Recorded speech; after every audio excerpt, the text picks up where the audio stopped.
Ryan Blaney had some choice words for Michael McDowell after McDowell took him out with just 10 laps to go in the NASCAR Cup Series race at New Hampshire Motor Speedway. Before we get to this, I'd like to ask you, please hit that subscribe button, hit that bell for notifications so you don't miss any of our future videos here at John Trent Racing. Before we get to what Ryan Blaney had to say, let's take a look at exactly what happened here. Christopher Bell is the lead car, your leader on this restart. Ryan Blaney right behind him in second in the blue and yellow car. And then you can see Michael McDowell there in the yellow, white, and blue car underneath in a new paint scheme for New Hampshire. Let's take a look here at what happened.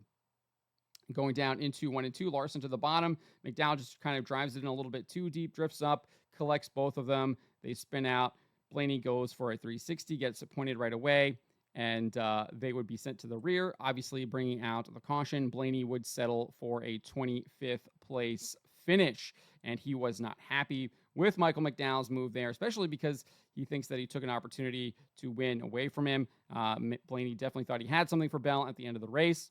As he told NBC. But this is what he had to say at least what he had to say on his scanner, as reported by Nick Geddes here at on3.com. This was actually reported by Jordan Bianchi of The Athletic, and Blaney said this over his radio regarding the move that Michael McDowell made. He says, "What the F did he think was going to happen there? I know exactly what happened. He bombed it in there like a moron." So very strong words there for Ryan Blaney regarding Michael McDowell. Of course, McDowell did go over and apologize to him immediately following the race.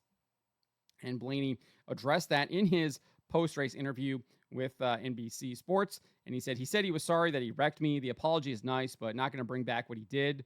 I knew what he was trying to do. It was a low percentage move. It's wet down there, and you're just going to drive it down in there. What do you think is going to happen? Like, you're going to take both of us out. And that's exactly what happened. Blaney then acknowledged that the reason why McDowell did this was because he has to win to get into the playoffs. Unfortunately, a move like that takes yourself out isn't going to get you into the playoffs. It's going to get you to the rear of the field where you do not have a chance at winning. And Blaney said this, "I know he's got to win and all that, and that's his excuse, but be a little more calculated in that. He just thinks we were at the expense of it." And I 100% agree. I think Blaney actually cooled down a lot here in his interview with NBC. Obviously, he already has the win, so he's already locked into the playoffs. Got that at Iowa last week, but obviously he still only, I think, has only 7 playoff points. I think you're looking at now Christopher Bell, I think, has like 22. I think Larson has 23, so he's definitely behind on the playoff points. And when you have a chance to win, you can add to that playoff total, and that chance was clearly taken away from him by Michael McDowell. And he wasn't able to get that because Blaney did indeed think that he had something for Christopher Bell, because he added this to his comments to NBC. He says, "I really thought we had a decent shot to contend. I was happy because we came in, we got tires on, made a big adjustment, and I was looking forward to restarting behind Bell and see if we have anything for him. Just never really got a chance." And indeed, he didn't get a chance because Michael McDowell took him out. This is the second time this year Michael McDowell has taken out a fellow Ford manufacturing teammate, obviously not on his own team, but took out Brad Keselowski earlier this year. I think it was at Talladega. It was definitely at one of the big super speedways. I think it was at Talladega on a last lap pass.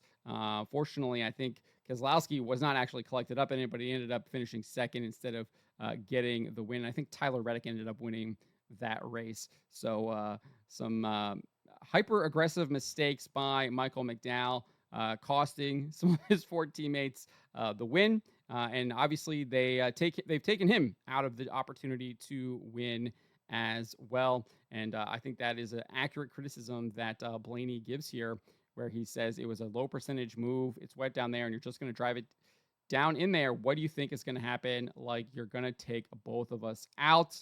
I know he's got to win and all that, and that's his excuse, but be a little more calculated in that. I think that is really good advice for Michael McDowell. He needs to be a little bit more calculated. But McDowell made it very clear that he was going to be hyper aggressive when they came out of the red flag for the weather delay. He told, I think it was NBC's Kim Kuhn, she asked him if he was going to be cautious on the restart moving forward. And he's like, no, absolutely not. He was not going to be cautious.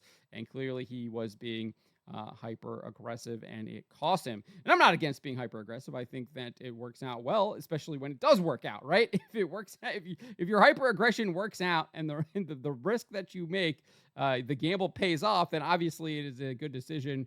But when it doesn't pay off like this, you gotta face the criticism. So obviously, I think McDowell clearly to blame on that, and he took his own chance away to win as well with that aggressive move. But let me know what you guys made of this. What do you make of what Ryan Blaney had to say? What do you make of the move that Michael McDowell made? Let me know in the comments below. Obviously, I think it's clear that my opinion is that Michael McDowell is clearly to blame for that wreck. I think Blaney is kind of justified in his comments. Obviously, cooled down a little bit when he was speaking to after the race and he spoke to NBC, but clearly frustrated with McDowell's aggression that took him out. But as I said, let me know what you guys make of this. Let me know in the comments below.